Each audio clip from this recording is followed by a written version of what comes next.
outdoor clinic is set up on Robben Island as servicemen, mostly Navy, become donors for the South African Blood Transfusion Service. Following the establishment of the Cape Peninsula Blood Transfusion Service in 1938, the donor base grew from only a few donors to almost 2,000. By the late 1940s, the organization introduced its first mobile unit, allowing the service to reach donors more effectively. In 1949, the name was changed to the Western Province Blood Transfusion Service.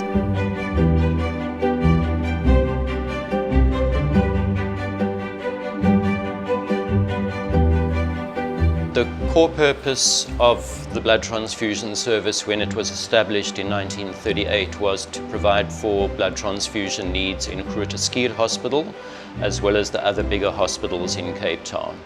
Essentially, that core purpose has not changed in the last 80 years. We're still ultimately focused on getting blood from blood donors into patients who require blood transfusions and ultimately saving their lives or improving the quality of their lives.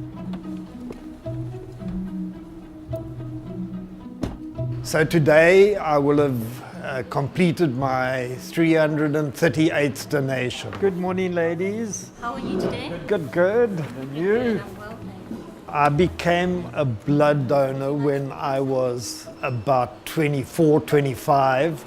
I was about to become a father for the first time, and I was asked by the doctor what my blood type was, and I said I didn't know. And so I figured maybe the way to find out was to go to the blood bank, and I've been a donor ever since. What I like most about the people that donate blood at the Western Province Blood Transfusion Services is that they come here, they give us of their time and their energy, and you give your community spirit, that Ubuntu that you have, knowing that you are saving 3 lives, and that means so much to us. The thing that I like about it, it goes to whoever and anyone. So it goes to children, to old people, to all the colors, rich, poor. I feel good about doing that. By the 1950s, the service expanded its premises to accommodate up to 15 donors at a time. The service's technical laboratories were also fully operational, and in the late 1960s, additional blood banks were opened in Worcester, followed by George, Paarl, and Uppington. 50,000 donors had already given blood.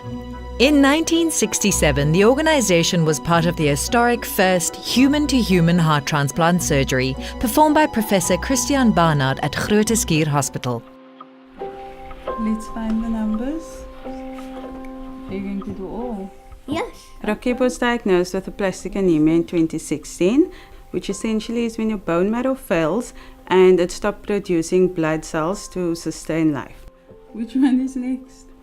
He became dependent on full blood as well as plasma transfusions, and during this time I've dealt with the Western Province Blood Services on a regular basis, and the service I've always received from them was astounding.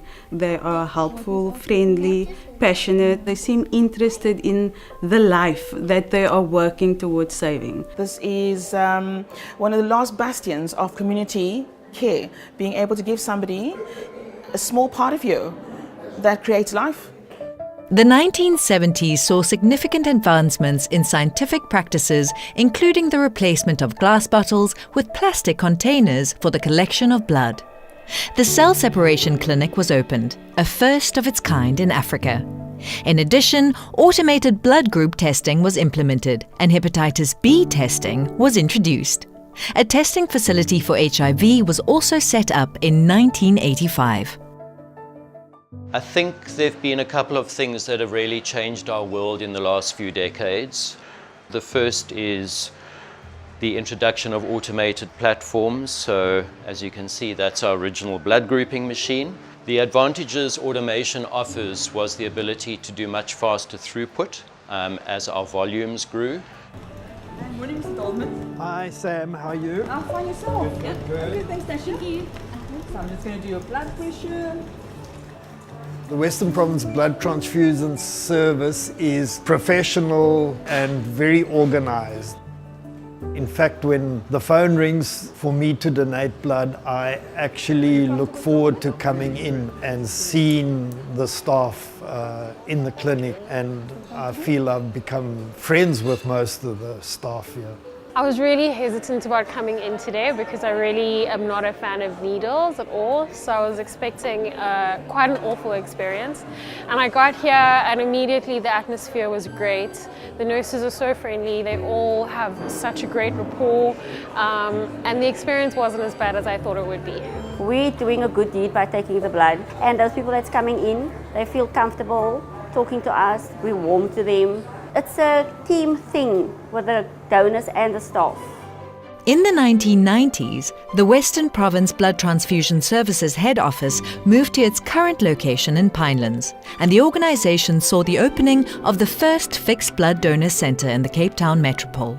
Towards the end of 2005, the service started testing all donated blood using nucleic acid testing, reducing the window period for infections considerably.